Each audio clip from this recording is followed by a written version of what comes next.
I like to think that my value system I had from way back when contributed to my being selected for this extraordinary opportunity to serve as a federal court judge in the United States of America. My mother, who came from a little village outside of Odessa, born in 1903. And when she came here when she was 8 years old, and later on, when we would chat when I was a young boy, she would tell me about her life. And she would tell me about how every weekend the Cossacks would come into the little shtetl, the little village. They would ride on their white horses.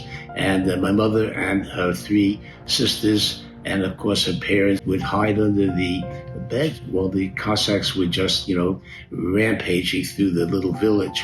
And it just struck me from an early age the suffering that she had to endure, and that how she evolved and the whole family came to the United States, and she never really lost her sense of what that world was all about, how unfair it was, how unjust the people in the little village were being treated. And it stuck with me at an early age that, wow, that just seemed to be a horrific thing that my mother endured. And as I grew older, it was clear that, I was taken to the law and the concept of justice, the concept of fairness.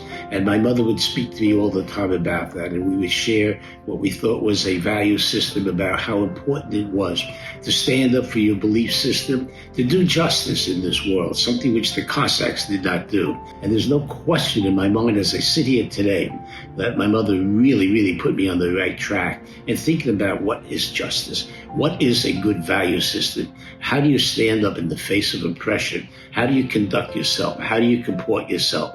That was my heritage and a blessed one. And I think of my mother to this day. And when I was just trying to start my practice of law by myself, it was really a bread and butter practice. I had no idea how it would turn out. I sat down there and I started to think about Suffolk County. And I said, if Baker v. Carr, which opened up the door to equal representation, had its natural play, then it should apply to all local levels of government wherever people are elected. So I actually sat down at a typewriter in those days, and I started to draft a complaint about the Suffolk County government, claiming that it violated the principles of one man, one vote, that there should be equal representation amongst all members of the County Board of Supervisors. And it was the first complaint I ever drafted in my life. And little did I know at that time, that I certainly hoped it would happen, I wound up 4 or 5 years later arguing that case in the United States Supreme Court before Justice Warren.